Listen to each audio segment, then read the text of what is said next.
हाल ही में Donald Trump ने एक दावा किया कि सऊदी किंग उनकी मुट्ठी में है।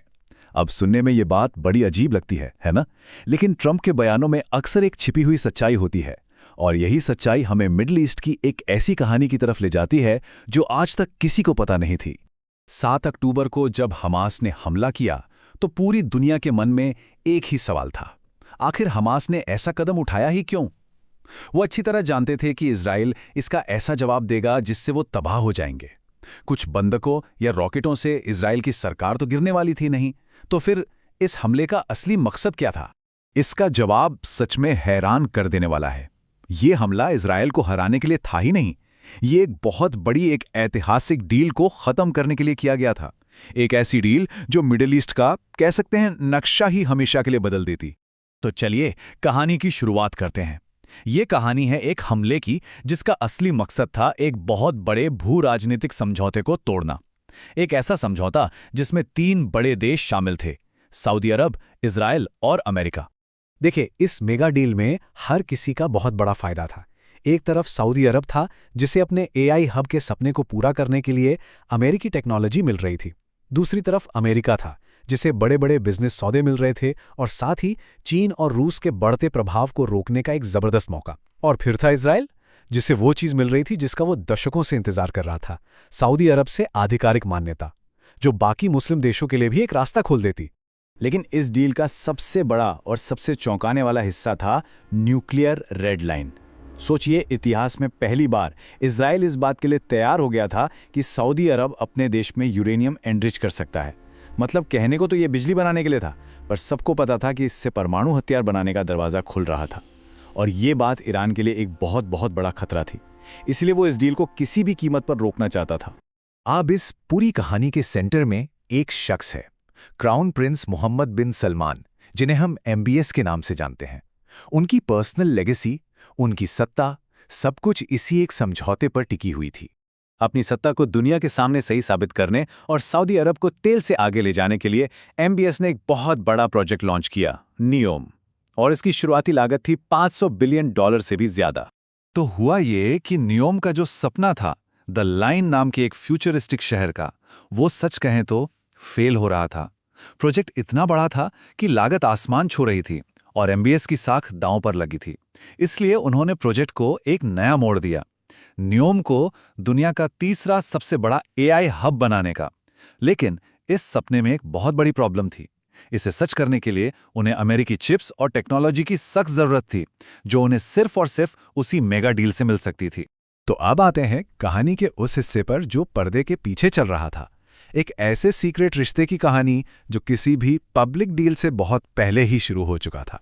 सवाल ये उठता है कि जो देश दुनिया के सामने एक दूसरे के दुश्मन बने फिरते थे, वो आखिर पर्दे के पीछे पार्टनर कैसे बन गए? इसका जवाब छिपा है एक बहुत ही पावरफुल टेक्नोलॉजी में। इस टेक्नोलॉजी का नाम है पेगासस। ये इजराइल का बनाया हुआ एक ऐसा खतरनाक स्पाईवेयर है जिसे किसी फोन को हैक करने के लिए आपकी कोई गलती की जरूरत नहीं, कोई लिंक नहीं, कुछ नहीं। ये एक 0 क्लिक स्पाईवेयर है। बस आपका नंबर चाहिए और बूम, फोन आपका नहीं रहता। और मोहम्मद बिन सलमान ने इसी हथियार का इस्तेमाल किया अपनी गद्दी पक्की करने के लिए। साल 2017 में क्राउन प्रिंस बनने की अपनी राज साफ करने के लिए उन्होंने पेगासस से अपने सभी विरोधियों पर नजर रखी और फिर 200 से ज्यादा राजकुमारों को नजरबंद कर दिया। सोचिए, एक इजरायली स्पाईवेयर ये पक्का कर रहा था कि सऊदी अरब का अगला राजा कौन बनेगा। तो देखिए, यहां पर 2 दुनियाएं एक साथ चल रही थीं। दुनिया के सामने सऊदी अरब इजराइल का दुश्मन था, लेकिन बंद दरवाजों के पीछे क्राउन प्रिंस की सत्ता उसी इजरायली टेक्नोलॉजी पर टिकी हुई थी। और फिर ये रिश्ता सिर्फ राजनीतिक मजबूरी नहीं रहा, ये जिंदा रहने की शर्त बन गया। MBS को ये एहसास होने लगा कि उनका वजूद अब दूसरों के हाथों में है। ये निर्भरता और भी गहरी हो गई जब 2019 में ईरान समर्थित ड्रोन्स ने सऊदी की सबसे कीमती जगह अरामको तेल रिफाइनरी पर हमला किया, और अरबों डॉलर के अमेरिकी एयर डिफेंस सिस्टम कुछ नहीं कर पाए। इसके बाद MBS ने चुपचाप इजरायली एक्सपर्ट्स को अरामको की सुरक्षा के लिए हायर किया, और बात यहीं खत्म नहीं हुई।